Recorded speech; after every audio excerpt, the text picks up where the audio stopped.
get there? Or what use case will bring the mass late adopters into the fold here? Yeah, sure. So I guess what use cases will bring people to use NFTs and that kind of thing. So I think firstly, crypto with 10 centimes are really cool. There's not necessarily a ton of utility attached, but what I think it does, it's an easy, it reduces the friction and barriers to entry for people to actually get exposed to this technology and kind of what it's all about, and there's no cost associated. So for a lot of people, I know the guys are doing one for this event, so if you're going to a memorable event or experience and you have an NFT attached to that, I think that's pretty cool.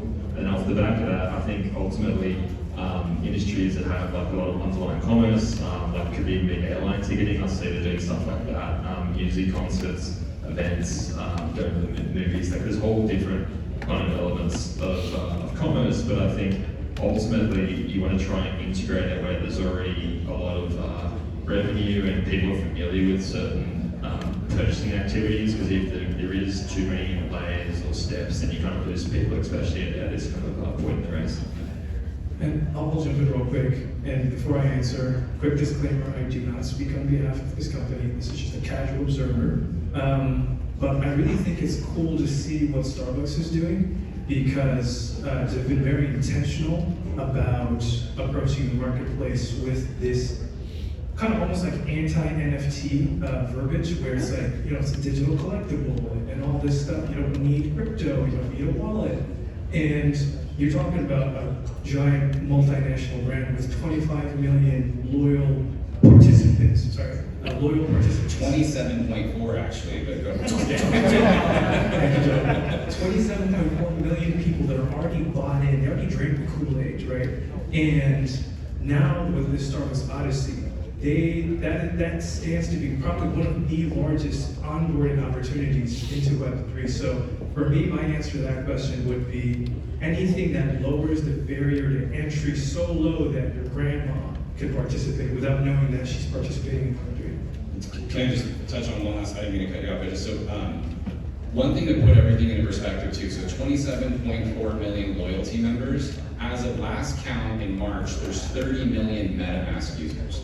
Do you want to tell Starbucks to say, hey Starbucks, you should avoid your consumer audience and you should go for a crypto audience on the niche of your customer base? Or how about you just double down on your existing customer base and bring the Web3 experience to that? I'm a big fan of it, you know, also because that's kind of our philosophy that we're doing for all brands, allowing brands to do that overall.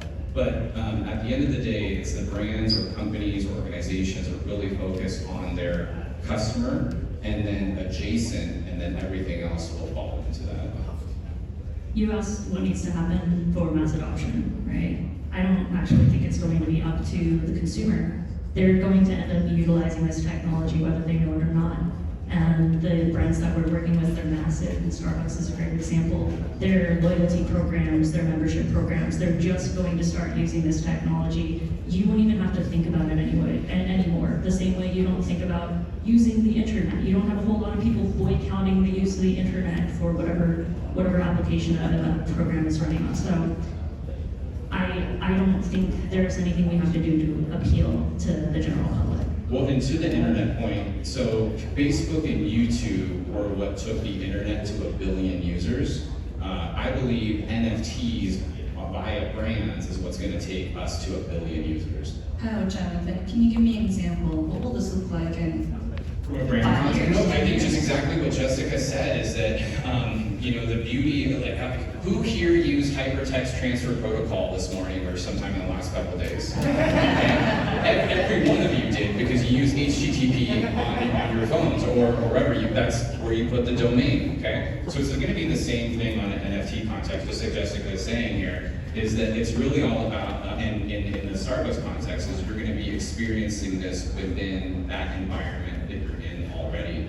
Brands, most customers here, most of us here, we have affinity to the things that we like based off of its community, its organization, etc. And so we'll buy things from that brand because we like them, right? We're not necessarily buying it because it's democratizing access to whatever we want. We're buying it because we want to experience them. So I think that equates. And then I think at the most basic level is, I bet every one of you have something on your bookshelf that the rest of us would think is silly, but it means something to you? Because I know I do, right? And why does that not translate into the digital world? We'll have digital stuff the same way that we have physical stuff. I was thinking, like, I walk into a bar, you know, pretend I'm 20, this is 20 years ago, and I go, bartender knows I'm over 21. They know that I like to order